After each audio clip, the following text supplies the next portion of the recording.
Hey guys, it's Victor, Gimmeabreakman, your man in Japan, and this video is a little bit different from what I usually do. You guys usually watch me because I talk about Japan, because I live in Japan, and I've been here for 33 years now. And something you probably don't know is that I'm kind of a big kid at heart. I'm 56 years old, man.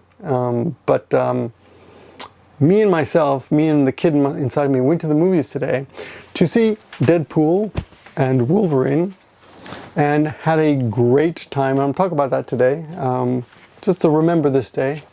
I also bought my wife a t-shirt that we could wear together, but she saw this a few days ago and she's like, I'm not wearing that. So I was a little bit disappointed. Maybe I can get her to wear it, I don't know. Anyway, we're gonna see it together again in a couple of days, and I'm looking forward to it, even though I've already seen it today, because today is Wednesday, July 24th, and this movie came out for some reason a couple days early in Japan. I don't know why, but I'm not complaining.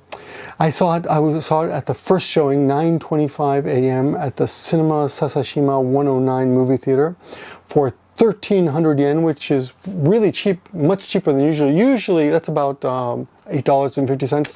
It's usually about $3 more, or 1,800 yen. But for some weird reason today it's cheap. I don't know if it's every Wednesday or what. I was kind of late because it was raining and I had to ride my bicycle in the rain. And yeah, but just so you know what kind of person you're dealing with, because this is something I never talk about. I'm a big Marvel fan from back in the day, like back home in the States, in my parents' attic. I've got like 3,000 comic books, probably worth quite a bit of money now because I collected them when I was a kid. I've only got a few comic books here in Japan. They're mostly X-Men stuff. I don't really collect here anymore because it's hard to find them, but I did buy them way into college. I still bought comic books, but after the age of 20 or so, I completely stopped, almost stopped, except for like a handful. I did find a Deadpool in Japan in Japanese, so there is a market here. It's not quite as big as the one in the States, of course. And you guys probably have come across weird things in Japan, like there's a Japanese version of Spider-Man. There's actually a TV series. It's a little bit different, the origin story and stuff. But just to show you guys how the weird things about Japan. This is stuff I've picked up in Japan, just in like flea markets and stuff, or they have little festival markets and people have them out. Over here you have Wolverine, piggy bank, and this gaijin was leaving Japan and he sold me his Captain America shield. I got a Captain America helmet, cheap stuff. But anyway, just to show you that I'm a real fan. And today, and even like a few years ago, I bought these to play with. I use my kid. I have two kids. I have kids, a 7-year-old and a 9-year-old, and I use their existence as an excuse for me to be silly and buy things like this. I tell myself it's good that they have such a young dad, who's willing to have fun. And I've really enjoyed like preparing to watch this movie for the last 2 years, because when the Ryan Reynolds announcement first came out, where he's, I can't think of anything, and then he announces, hey Hugh, you want to be in you want to be Wolverine one more time? He goes, yeah, sure. So when that happened, when that announcement came out, I was like, oh my God, this is great. I was so psyched, because Hugh Jackman is about my age. And he said he didn't want to be Wolverine anymore because it was too hard getting jacked. And so I thought, okay, I'm going to get jacked too. I've got 2 years to get jacked, so I'll be in great shape. Didn't quite make it, I mean, I got in better shape, but I'm not Hugh Jackman shape. Unfortunately, probably, my wife doesn't seem to care. She's like, that's fine. That's too much. That's too much. A lot of Japanese are not into really muscular guys, but who likes muscles? Men like muscles. Men are like, oh, nice muscles. Women don't usually care.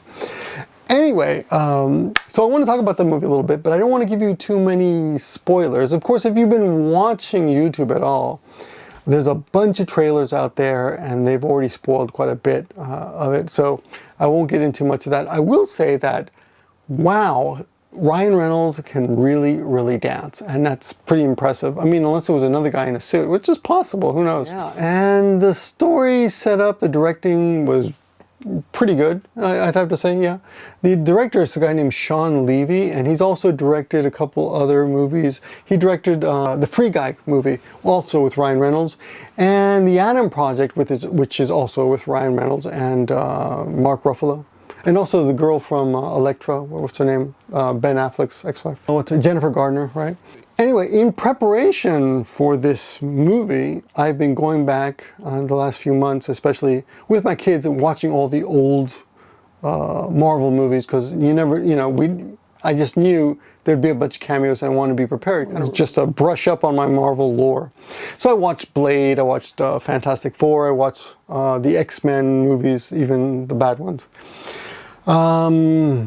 Yeah, of course, the Avengers, they're fresh enough in my mind. I didn't have to go back and watch those.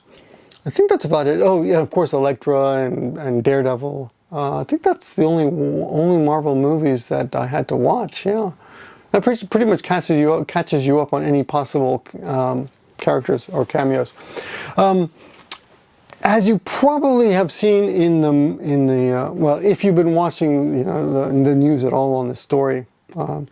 There's a couple characters who are offered. There's a couple rumors like Taylor Swift is going to be in it, or maybe Blake Lively, his wife's going to be in it, and Vinnie Jones is not going to be in it, he said. And I will tell you, that'll be one spoiler. Okay, Vinnie Jones is not in it, but the character that he played, Juggernaut, is in it with the same costume, I believe. It looks similar anyway. So I was a little disappointed that they didn't have the same guy, because it was pretty obvious that that's not the same guy. But, I mean, it's easily explainable because of the whole multiverse thing. I'm the Juggernaut, bitch! Guys in the movie, of course, Ryan Reynolds, Hugh Jackman, Emma Corrin, she plays Lady Di in the Crown series, and Matthew McFadden, who he's a son-in-law in Sessions of the family. Those are the big guys. Everyone else is from the past. There was one character I didn't quite understand why he was back, and that's the guy who plays Shatterstar. Didn't he die? So I don't know why he's back. Yukio, who plays the lesbian girlfriend of teenage whatever mutant Megatronic whatever. She's in a great TV series called Sanctuary on Netflix, which is about sumo wrestlers, which I highly recommend. Really, really good series. But these are all minor. These are not major characters at all. You've probably already had this spoiled for you by the trailers on YouTube already, but Daphne Keane, who plays Laura or X-23 in the Logan movie, she's back, and it was really nice to see her. She's 19 years old now. Apparently when they hadn't seen each other in years, so having them meet up again was apparently a pretty emotional scene. Of course, Ryan Reynolds breaks that fourth wall like crazy the whole movie, and you might think you get sick of it, but it works, it works. I gotta say, the dance scenes are great. The way they introduce the story, very good. Not your usual chronological order, which is always interesting for me, I think. Not the most imaginative storytelling, but still good enough. It was fun. It was fun as hell. If you're a Marvel fan, you're definitely gonna like this movie. I hope it brings out the kid in you. It's got its message, like a lot of the Marvel movies have. A lot of Disney movies have that message, right? Be yourself. And yeah, I'm glad I went to see it. I was not disappointed. I'd been looking forward to it so long that I thought I might be, but I wasn't. I had a great time. I'm going to see it again this weekend. I'm sure I'll pick up some more things that I didn't notice the first time around. And it surprises you. I mean, there's things that happen that you think you know what's happening, and then suddenly you don't know what's happening. So that's always refreshing. If you're a Deadpool and Wolverine fan, you're gonna love it. If you're a Marvel fan, it's gonna be icing on the cake. And if you're deep into it, into the MCU like I am, this is just a great movie. I wouldn't be surprised if it made $1 billion. One thing I gotta say is I can't imagine this connecting to anything else in the MCU, even though they kind of imply in the movie through fourth wall breaking that this is the way things are going to be. But I can't even imagine Deadpool even being in the Avengers in the future. So I don't know what they're going to do with him. I don't know if this is done. I'd be really curious to see what happens. But of course, that's the same thing that kind of happened with the Spider-Man trilogy after that finished. It kind of left it hanging. But we all know that Spider-Man's got to come back. I mean, Spider-Man's a super important character. Deadpool, although he calls himself Marvel Jesus, I don't know if he's actually that important to the whole MCU thing, but he's a lot of fun, and the movie was a lot of fun. And I guess that is my report for you. Go see the movie. It's a lot of fun. Get some popcorn. Don't drink beer, because then you might have to go pee and you'll miss out on some of the fun. You will be surprised by the cameos. They kind of overdo it a little bit in that, I don't even know if it's true, but there's apparently Matthew McConaughey's in it. I'm assuming he plays Cowboy Deadpool, but how can you tell? I mean, he's on screen for so little. It's a little bit like when Brad Pitt was in Deadpool 2, and he's shocked and dies, and he's on screen for literally 2 seconds. Something like that. So I don't know if they really make good use of all the cameos. It must have cost them quite a bit. I'll tell you one thing that's weird for me. There's a guy whose only job in the movie is to open a gate. You see him only two or three scenes, but he's got a big bunch of fat hanging over his belt. And as I was watching that scene, for some reason it occurred to me, you know, I think Ryan Reynolds or the director was probably thinking, that's a great scene. It's great to see how your fat is hanging over the belt. I don't know why, but it just popped into my head like, yeah, that's what they wanted.